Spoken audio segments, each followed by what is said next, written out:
Okay.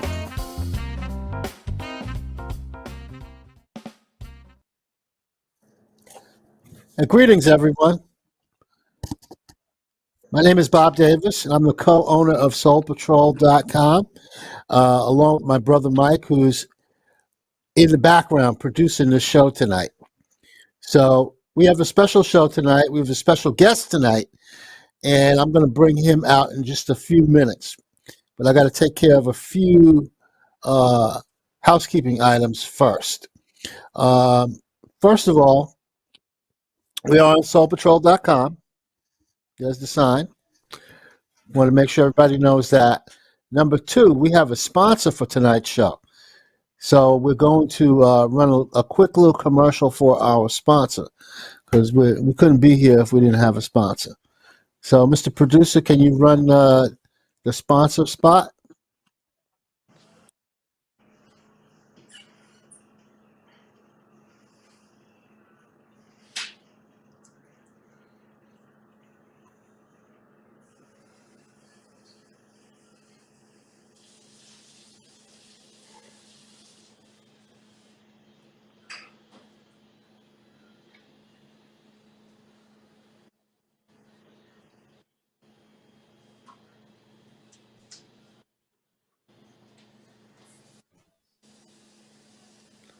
Okay, we're back.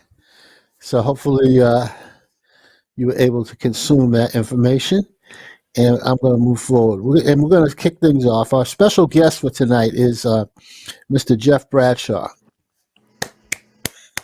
And but before we bring Jeff on board, what we want to do is play a quick video presentation, exclusive video that Jeff has sent us to that we can play during the show.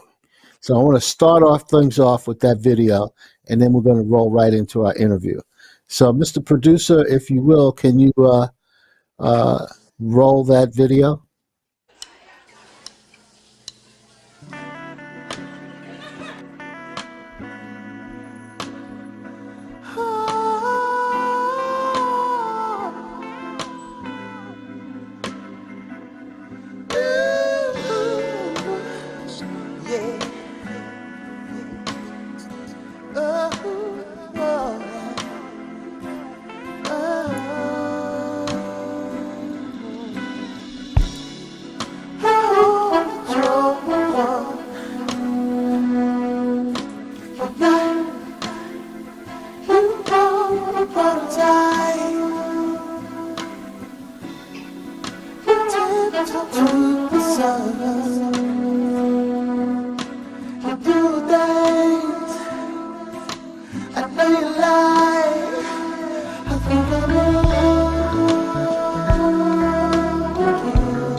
One more once.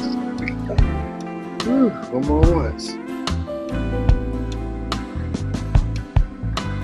Today must be my lucky day, baby.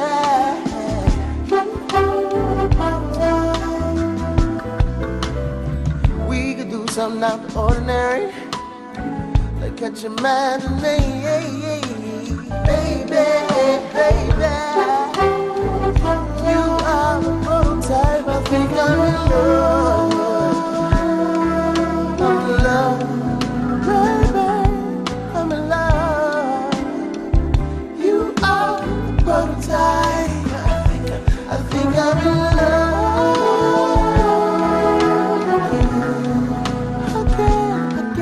Again, babe.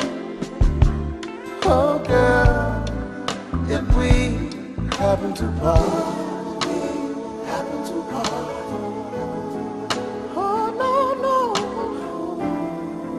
Lord knows I don't want that, but hey,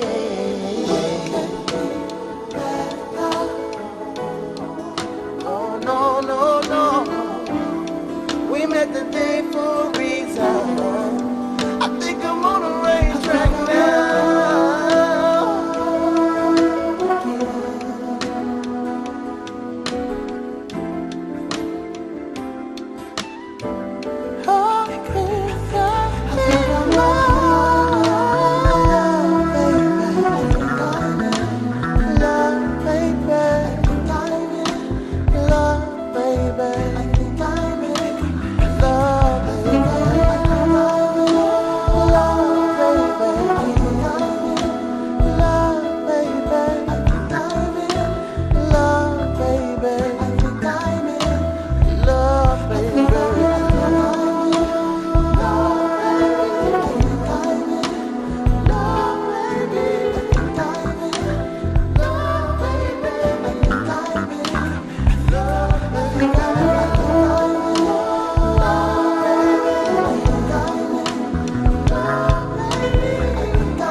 My apologies, y'all. That was my fault.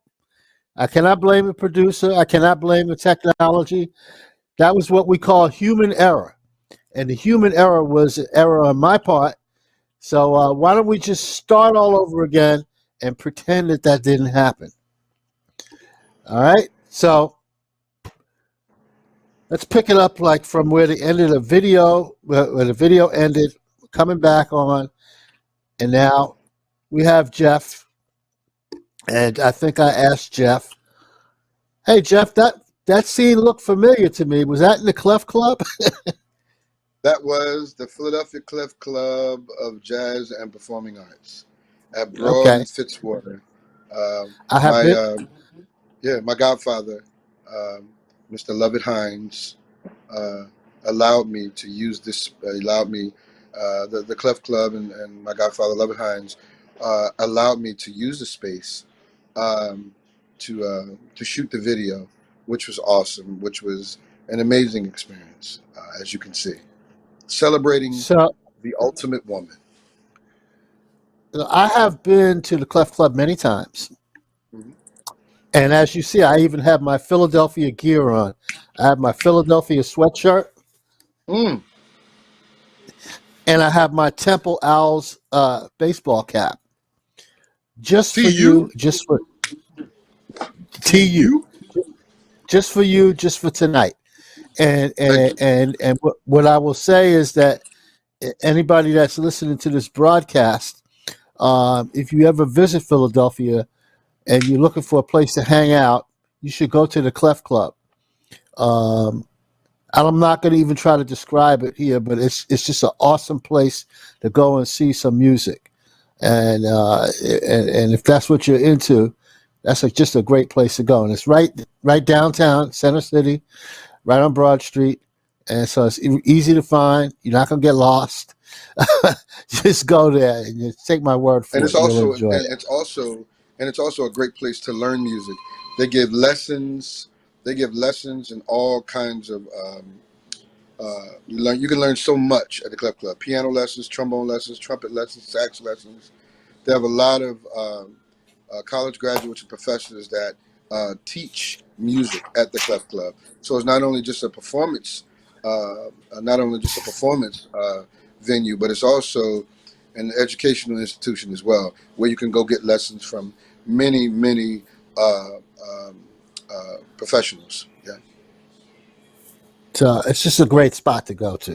So that's why, yes, sir. when I saw it, I said that looks like the Clef Club to me. So, but anyhow, did you? Let's get see if we can get rolling here. Jeff, did you grow up in Philly? I am a Philly native, born and raised in the Cambridge Mall housing projects of North Philadelphia. Born and So raised. I from ain't North never Philly. left. North Philly all day. So how far were you from the Uptown Theater? The Uptown Theater is right around Broad and Susquehanna, I believe.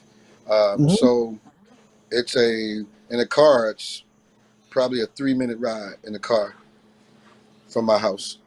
Okay, okay.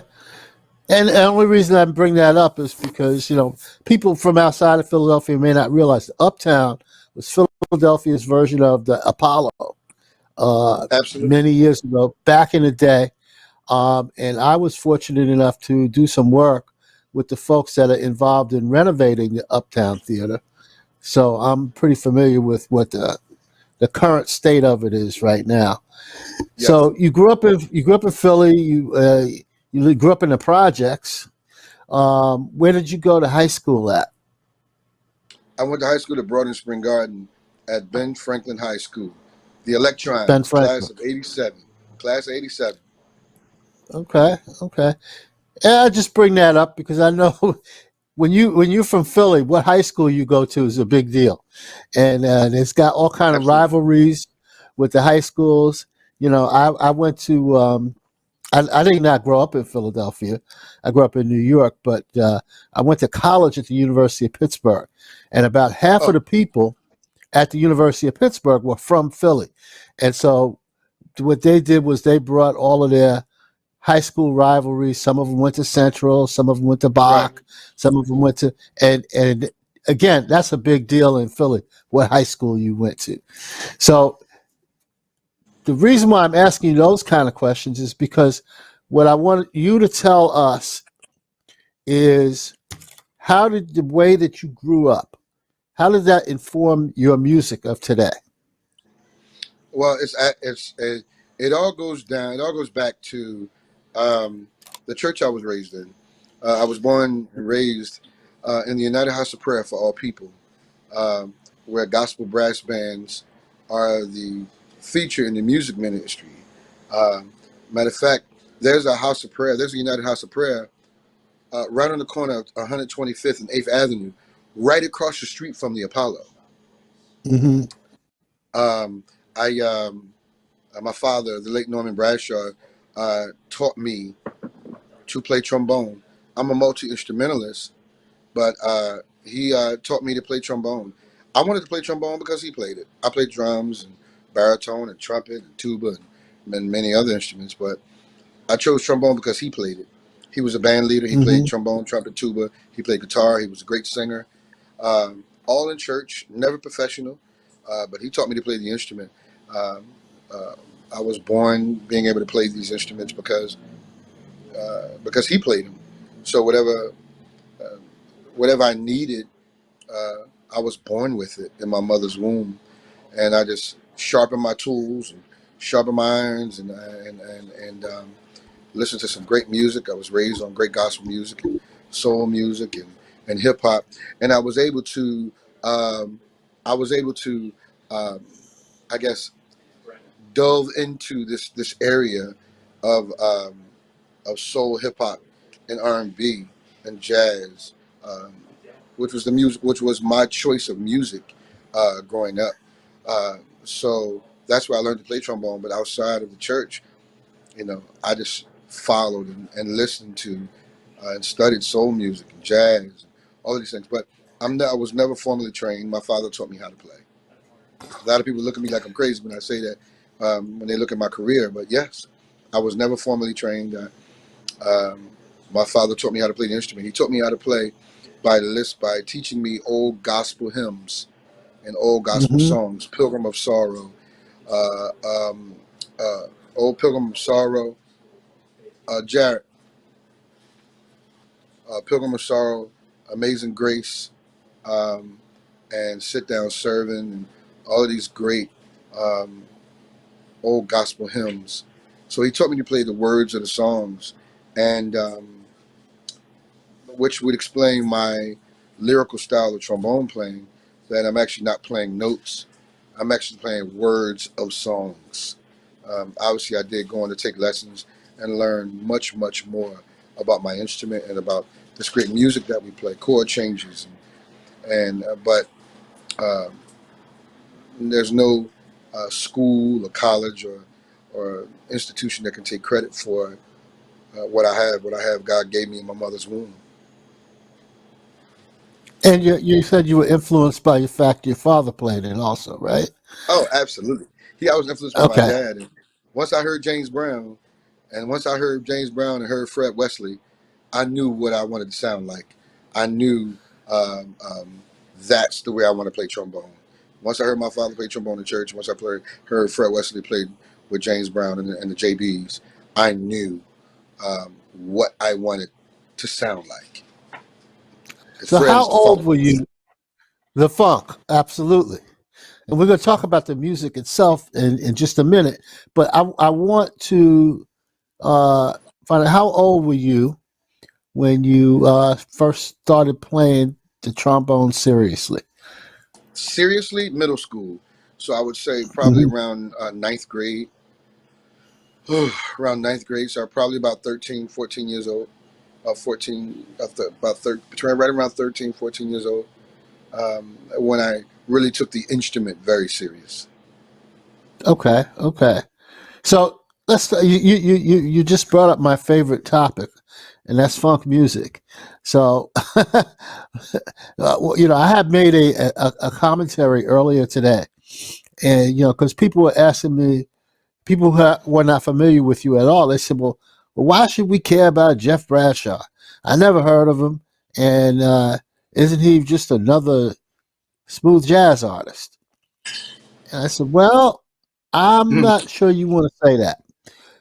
I said Jeff Bradshaw is important because he is fusing together funk and jazz and hip hop, and it's very important because, and here's where I got in trouble with some people. That I said, smooth jazz. Have you ever been to a smooth jazz concert? Well, if you haven't, what you're going to go there for the most part, and you're going to see a bunch of old white men playing Mm, elevator music, and in the mm. audience, you got to have a bunch of old black people falling asleep. And in my mind, Soul Patrol is about great black music from the ancient to the future. That is not an indication of music that anybody is going to care about in the future. And Jeff Bradshaw represents a break from that. And what he's trying to do, I think, and we'll find out from him tonight. I think that what he's trying to do is to open up some new avenues for jazz music uh, by using hip hop and funk and soul and blending it all together. So, am I correct, Jeff, or am I reading too much into what you're trying to do? um, no, you're not incorrect. Um, Smooth jazz is a label. Mm-hmm. It's a label. Um, Grover Washington Jr. Mm-hmm. from Buffalo, New York, and made his name for himself being in Philadelphia, was the ambassador of contemporary instrumental music. They gave him the name the ambassador for a reason. The ambassador is a messenger. Uh, Grover Washington Jr. made it cool for an instrumentalist to play over music which kind of felt like R&B without a singer. Mm-hmm. Then came your Kenny G's and everybody else. There are Mm-hmm. great, great musicians who play under the smooth jazz because they have to give it a name and call it something. For many years, it was called contemporary jazz, but the powers that be at radio uh, gave it this name, smooth jazz, um, so they could label it. And even the playing field. You have great artists that play under the moniker of, or under the label of genre of smooth jazz, like and Kurt Whalum, Joe Albright.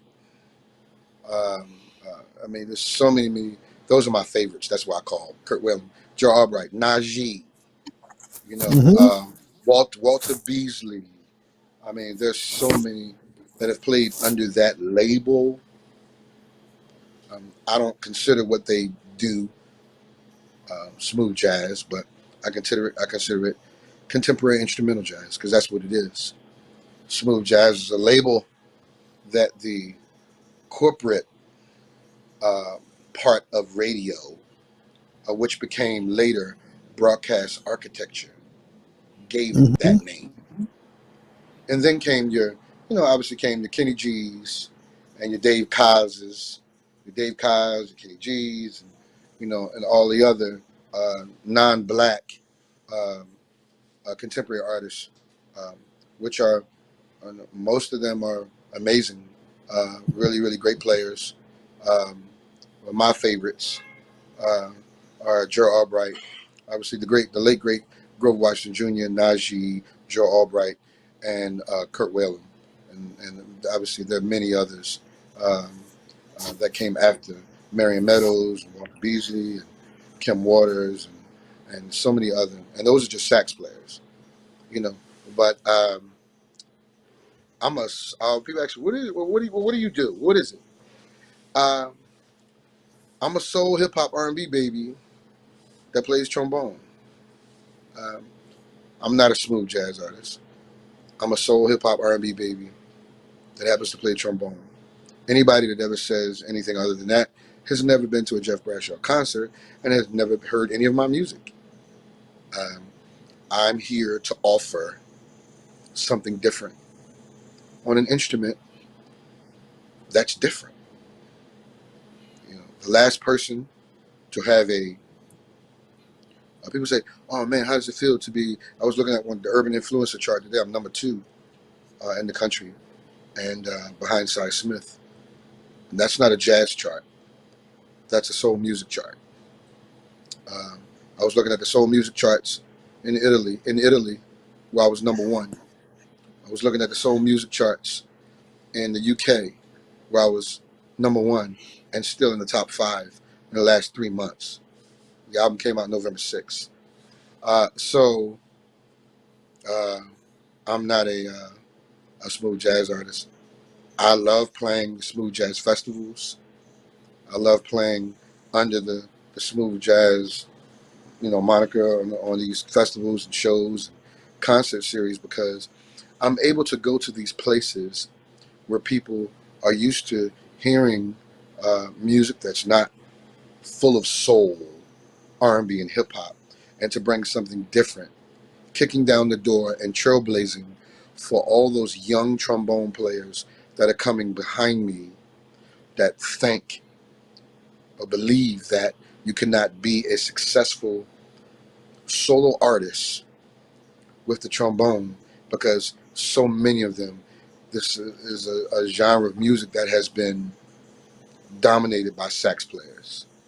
Um, there's so many really dope sax players in that genre of music, but the last trombone player to have a hit record on R&B radio was my mentor, Mr. Fred Wesley from the JBs, and he had a song called "House Party."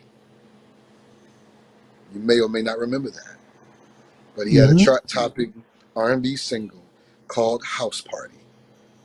So I'm not the first um, soul music or soul R&B or jazz or smooth jazz or whatever trombone artist that had a record that, topping the charts in what was considered R&B radio. I'm not the first, but my job, and I want my legacy to make sure that I'm not the first, but I won't be the last. And as long as people open their minds, and I mean, it's so funny. Once the people see me in concert, then it's like, I get it. Well, I need to download all your music today. You know, when they hear my records, when they hear my music, they see that I pair with so many dope, um, great Grammy award-winning soul artists, R&B artists, jazz artists. I collaborate with so many. My Jeff Bradshaw and Friends album, I did live at the Kimmel Center, which we sold out for a live album. I was the first African American to record a live album at the Kimmel Center. That's here in Philadelphia, where the Philadelphia Orchestra plays, and a lot of big Cats and Phantom of the Opera, and a lot of great musicals have been are where people can go see. It's like the So, uh, it's like so, the Kennedy Center in Washington D.C., where I had or, on or, my album. or from, or for my friends in New York, I'll just interrupt you real quick. The Kimmel Center is equivalent to Lincoln Center in New York. So Bingo, that's where bingo. that's where the Philharmonic and the opera and all of that takes place. So And it's Wynton not Marsalis, that's it Wynton and Wynton Marsalis, Marsalis. Jazz and Lincoln So it's Orchestra. Yes. so it's not the corner bar. No. It's Eh, big time. Yeah, it's yeah, It's it's where the, yeah, it's big it's where time. that. So I was the first African American to record a live album at the Kimmel Center, and that night in 2014, the album came out in 2015, but we did the recording in July of 2014, and on that night on that stage, I recorded an album, and the special guest on that album was Will Downing, Kenny Lattimore, Kenny Lattimore, Take Six, Trombone Shorty, Kim Burrell, who's a gospel artist, um, Mhm. Marsha Ambrosius, Bilal, Robert Glasper, Eric Roberson, Tweet, and Najee. That's who I am. That's who I am. So So that was a very articulate answer to a simple question that requires an articulate answer. So thank you very much. I want to talk a little bit about the audience for a minute. We got some folks in the audience who are your fans. Shauna Williams says that you play the music from your soul and you make the instrument sing. Um, you let's see, I got another one. Leon Seeley. Oh, he asked the question earlier about how old were you about the when you started with the trombone. But then we got Charles Duke, who says that I need to check the batteries on my hearing aid. He's making a reference to my age. And what I'm getting at here, I want to go back to the thing about the audience. When I go to one of these quote unquote smooth jazz concerts, that comment that I made earlier about the audience being a bunch of old black people falling asleep, I'm I can say that because I'm that age. I'm a child of the 1970s. And in fact, see I even got my black liberation flag to prove that I'm from the 1970s. So the I can point. say that the audiences are different, no matter where you are. I Mhm. played the Capitol Jazz Festival. I played the Capitol Jazz Cruise. Um, I've played jazz festivals all over this country, and depending upon where you are, I've played festivals. I played jazz shows at Shane Park, which is now the Aretha Franklin Amphitheater in Detroit, Michigan. Um, I've played so many jazz festivals, and depending upon where you are, is depending upon the demographic. What I have noticed um, is that smooth jazz, specifically smooth jazz festivals, are what I've noticed are as far as African American audiences, they're people who love R&B. It's a very mature R&B audience. That's what it looks like. It looks like the same audience when I go to a smooth jazz concert. When I play at smooth jazz festivals or concerts, it looks like people that would go see Babyface, people that would go see Jill Scott or Luther Vandross, or um, it looks like people that would go see um, Tank, or it looks like an audience that would go see Patti LaBelle, who I currently tour with. It looks like an audience that would go see classic R&B. I think that the African American audience that are at smooth jazz festivals are a classic, mature R&B audience. That's what it is. That's what I've seen. I've seen probably the ages of the people at smooth jazz audience.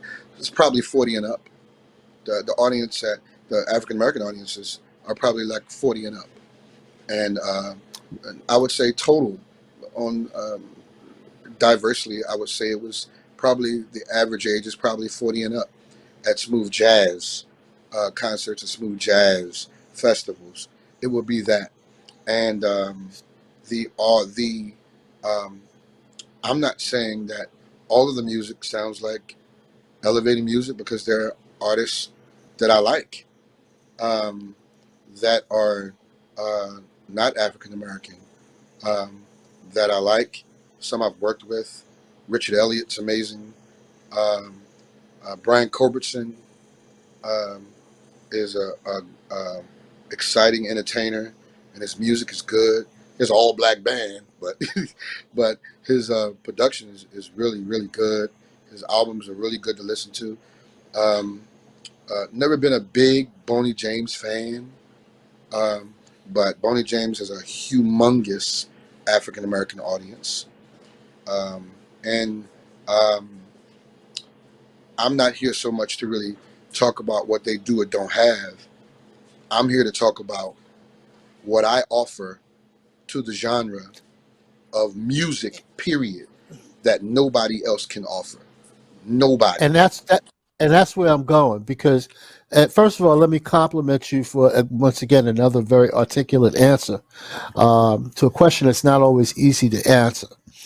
Speaking as one of the mature over 40 people, what I want to see in in in in all music, but specifically for jazz, when I first started getting into jazz, I was in my late teens and early 20s, and most of the audience was in the same age range. So it Right. kind of disturbs me to see that the audience for this is over 40, as you so kindly put it, because you know I want to see some younger people at these shows and buying this music. And that was one of the things that in the video that we showed before from the Clef Club, the audience that was there was not over 40.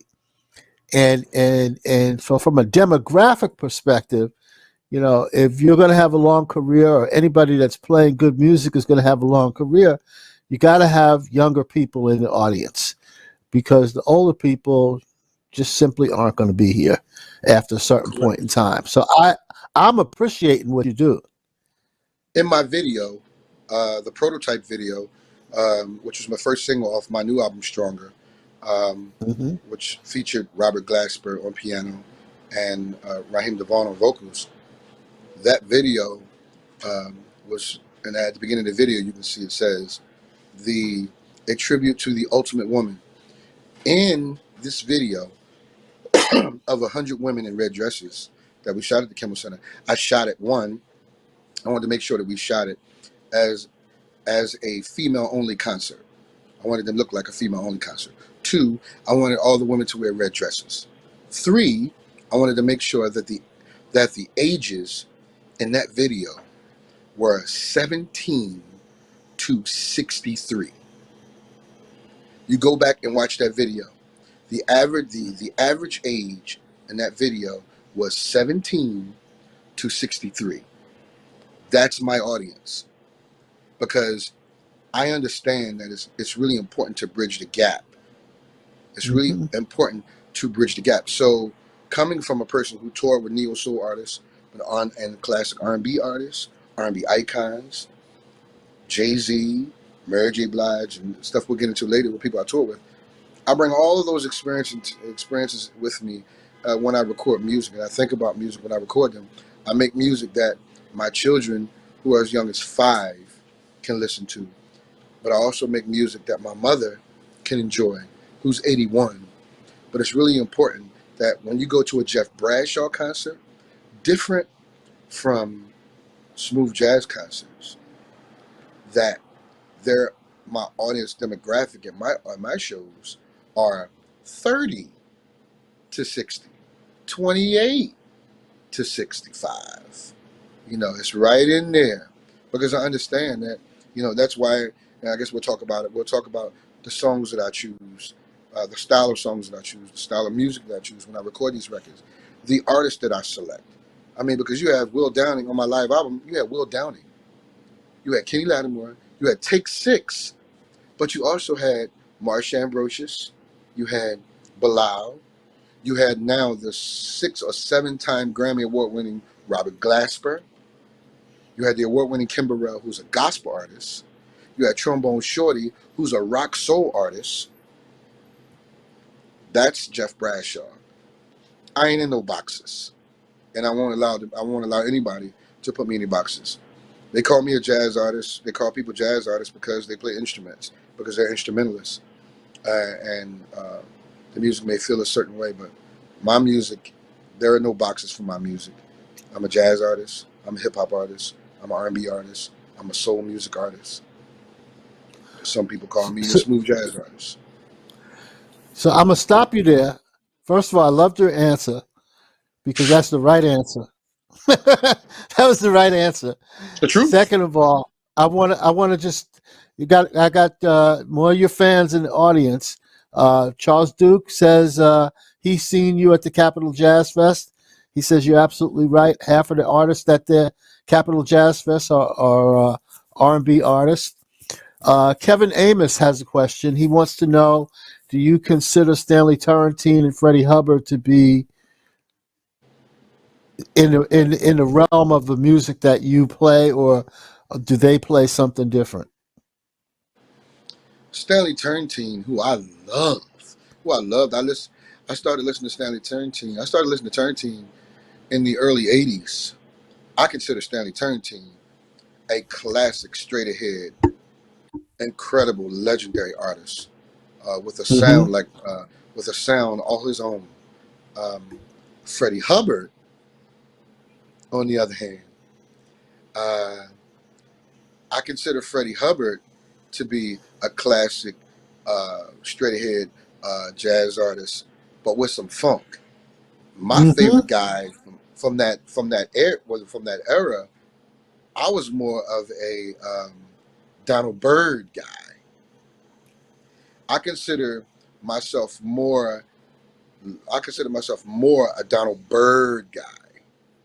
If we're talking about those guys, I'm thinking about more in the Donald Byrd and the Blackbirds. I Hmm. consider myself more. If I was back there playing with them, I would be in the realm of Donald Byrd and the Blackbirds. I hope that Well, answers the question. I was back there in those days, and I actually liked both of them. I liked both of them. I liked Donald Byrd and I like Freddie Hubbard. I like Freddie Hmm. Hubbard a little bit better because Freddie Hubbard, to me, was fun. You said the magic word. He was to me. He was funkier It's than funky. Donald Byrd. Freddie's Donald funky. Byrd was Donald Byrd was really more off into like with the Blackbirds and putting out stuff for radio at that time, which is nothing wrong with that because his stuff was funky too. But Freddie Hubbard was just awesome. I mean, we were just talking about his version with Quincy Jones of Killer Joe the other day, and Oh my God! got a few more questions from the audience, or really commentary. Yolanda Hancock asked, "What inspired you to do the your acclaimed Stronger album?" She says every single song is on fire. Wow. Uh, Thank you. Uh, After um, the critically acclaimed and award winning um, the Kimmel Center live album um, in 2015, 2016, um, I fell ill uh, with a very bad intestinal disease that took me down for about a Mm, year and a half, and fought my way through that. A lot of things occurred. Um, uh, a lot of things occurred during that time, and I didn't really know if I would ever gather my strength back. Um, I didn't know if I was going to be wearing a colostomy bag for the rest of my life.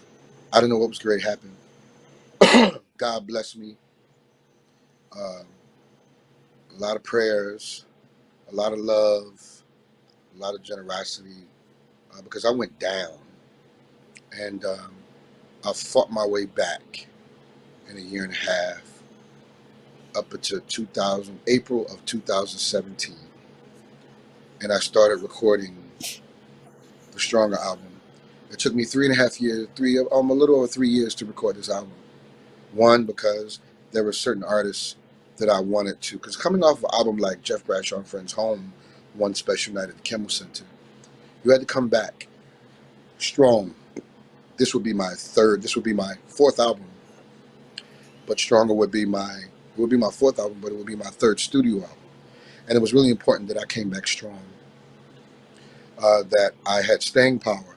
So I took my time, and I, there are a lot of artists that I wanted to work with.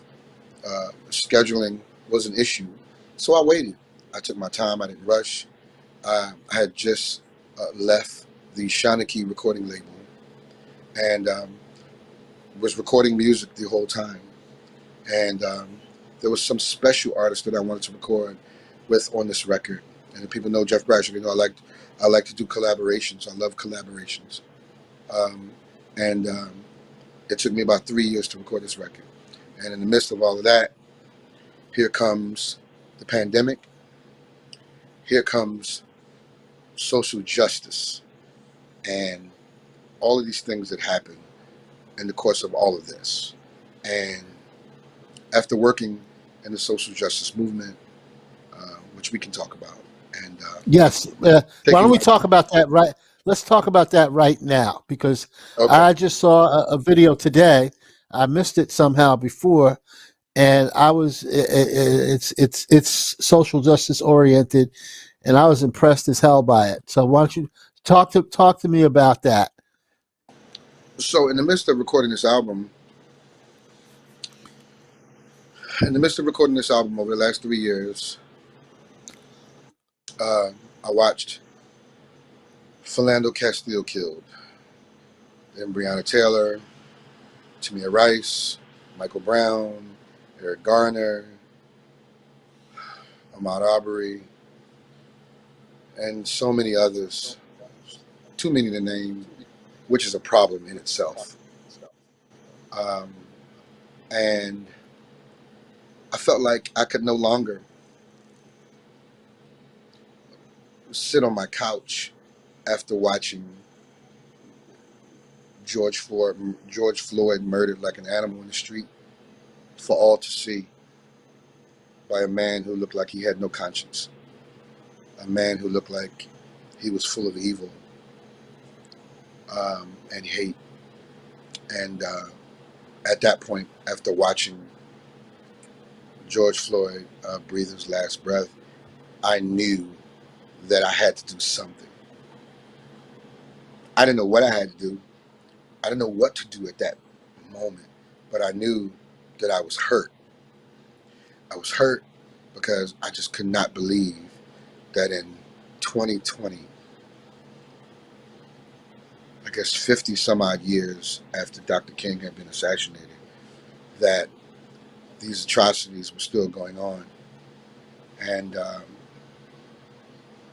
I was speaking with my friend Randy Robinson, and I said, hey man, I need to do something, and I need to figure out what to do.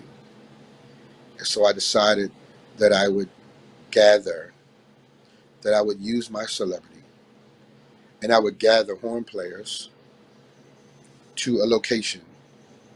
And I knew that marching wasn't something that I really wanted to do. I wanted to do something else because so much great work had been done in the streets.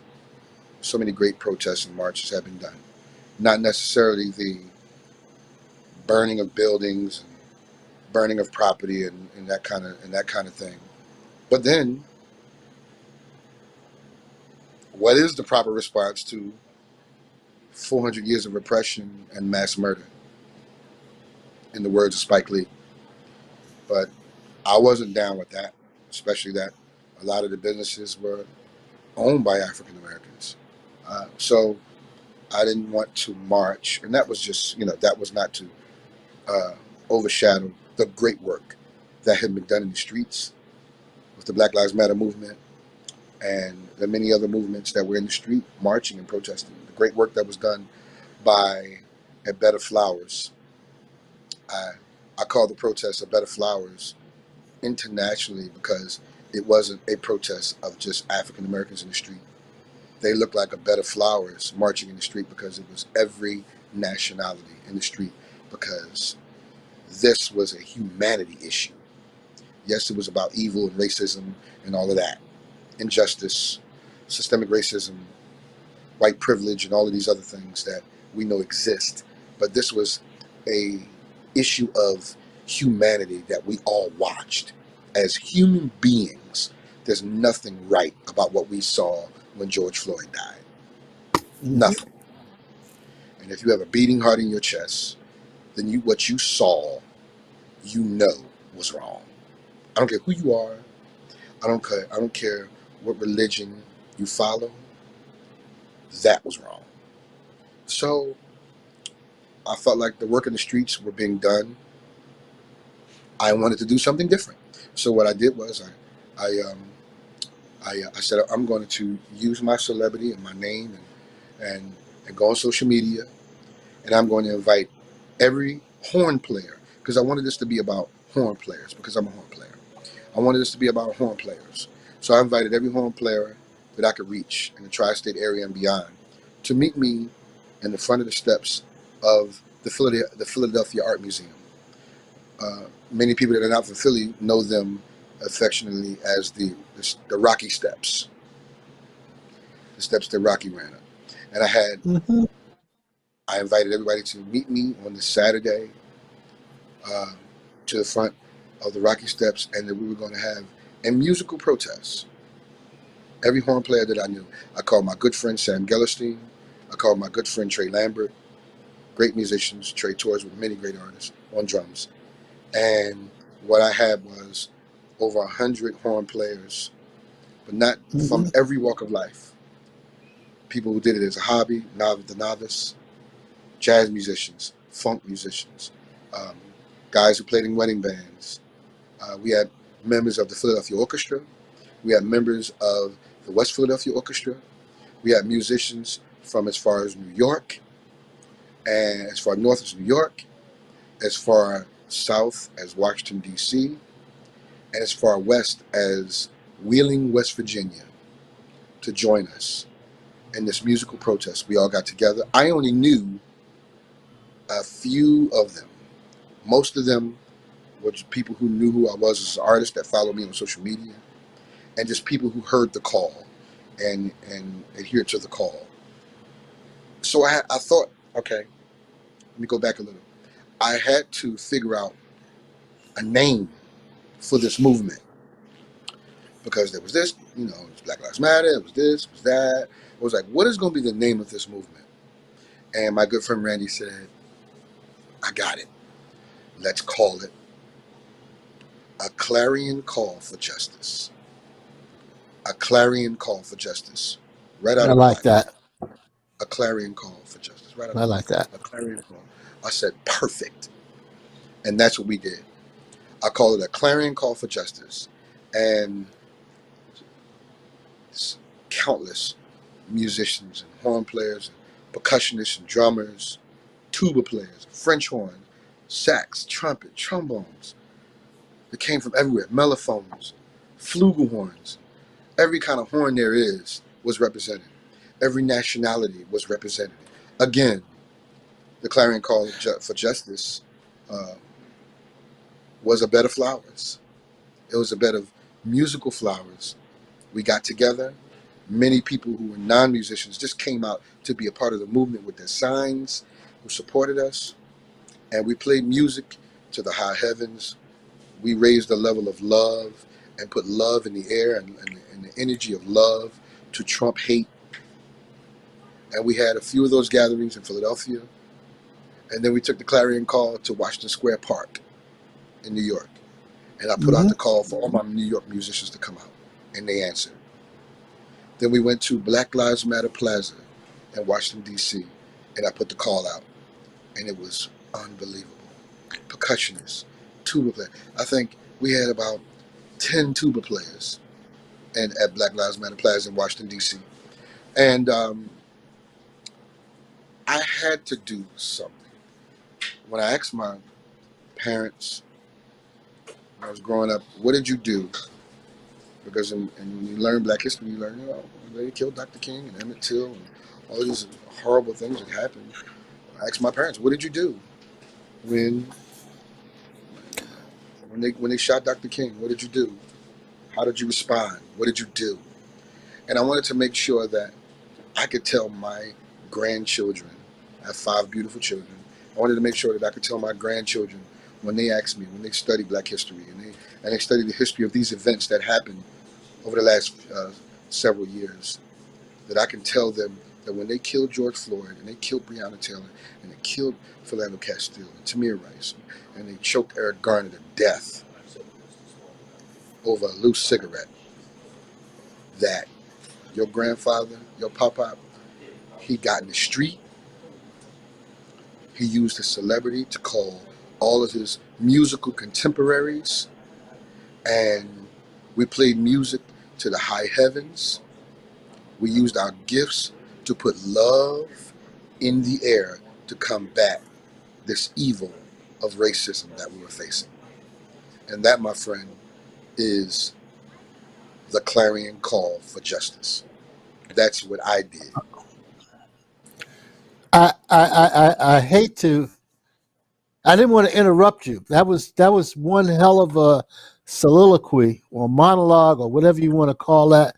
You did once again a very articulate answer, but you augmented it with almost a perfect mixture of poetry and prose uh, to give us the opportunity to really understand where you were coming from. So we're definitely going to have you back again. But I wanted to just ask you: did you take any kind of public? Because there's a lot of people that like to talk, but mostly they're just talking loud and saying nothing. To quote James Brown, uh, you actually pulled together a whole bunch of different thoughts in a very coherent manner, using both poetry and prose just now. So one of the things I was thinking about as you were talking, did you get any kind of did you take any public speaking classes? Did you, is this just natural ability, or did you just practice this a lot, or how did you come to be able to be such an effective communicator? And I'm saying this to you because there's a lot of musicians out there have a lot to say, but they're just very poor communicators. Um, that's certainly not the case with you. So, did you take any special training or what? My father, I grew up in church. My father was a youth pastor for 40 years. Um, Hmm. um, I, I was just given the ability. I was blessed with the ability to be able to express myself, um, to talk about my experiences. Um, I don't have any formal training of speaking. I'm just a guy from North Philly, from the hood, who was taught by his father to play this amazing instrument. I've seen the world. I've been on 8 continents. I've toured this world, this globe, for over 25 years. I've played with, I've toured and recorded with people like Michael Jackson and Earth, Wind and Fire, Jay-Z and Mary J. Blige and Tyler Perry and Kirk Franklin and Jill Scott, Music Soul Child, Bilal and Eric Roberson and Kendrick the Family Soul. And I've played um, uh, with Dave Matthews. I played with so many different people. And So, but I was just born with the gift to be able to express how I so, feel, and understand that there are people. The whole thing is to not to. I'm not trying to offend anybody. I don't speak. Uh, I'm not saying that I have filter. I think I have filter, but that's not. I'm just trying to acknowledge what we all know and want. We want to be able to exercise our gifts. I believe everyone, and I, I, I borrowed this from one of my mentors and big brothers, the legendary DJ Jazzy Jeff, who allowed me to record my album at his studio. Um, one of my big brothers and mentors. Um, that we're all born with superpowers, and it is up right. to you. It's up to you to figure out your purpose and use the superpower that you were born with. God, I was always raised to believe and taught that God blesses each and every individual person with gifts and talents. And it's up to you to find your purpose and find the purpose for your gift and your talent. And We're I al- just believe we're that al- I can play trombone. we're I can play almost out trombone. of time. Mhm. We're almost out of time, Jeff. I have one last question, Mhm. and we're going to have you back.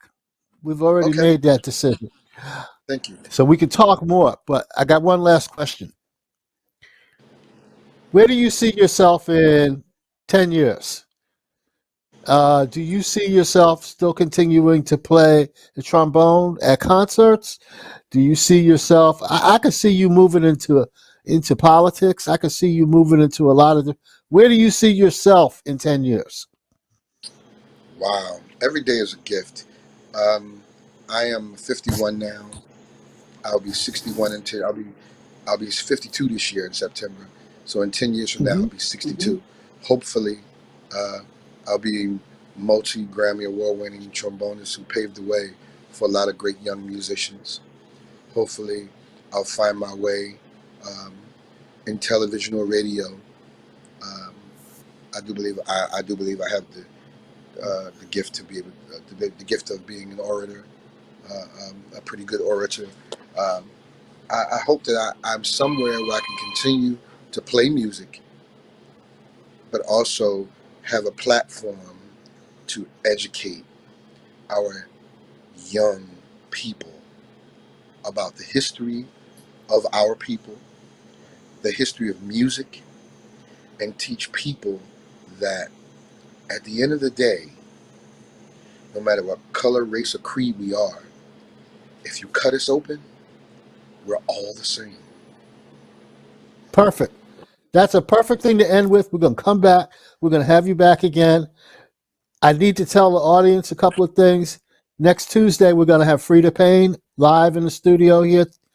And Wow. then next Thursday, since we were talking about some funky jazz, we're going to have Mr. Brian Auger here in Mm, the studio. And we're going to get into some funk. But I gotta log off. Mr. Producer, can you please hit the whatever time we have left, play that second video? Jeff, thank you very much. I learned a lot tonight, and I think that the audience learned a lot. We will thank you. have this up on the rebroadcast as well, and I'll let you know when that's up, and you can let everybody know when it's up. So Wish me thank luck you all next very week. much. Wish me luck next Oh, week. I'm is that when nominated the for this. award? This album is nominated for an NAACP Image Award nominee for Best Jazz Album Vocal. Wish me luck next week, Okay. March 27th on BET, the NAACP Image Awards. Okay. So if you win, I tell you what, let's delay playing the second video. We got a minute left and we have to be off the air. We'll have you back and we'll play that video and you can talk all about the NAACP Image Awards and we'll do it like that. How's that sound? Thank you. How does that Social sound? media, I am Jeff Bradshaw. All social media, you can follow me on social media at I am Jeff Bradshaw. Twitter, Facebook, Instagram, I am Jeff Bradshaw. Download all of my music for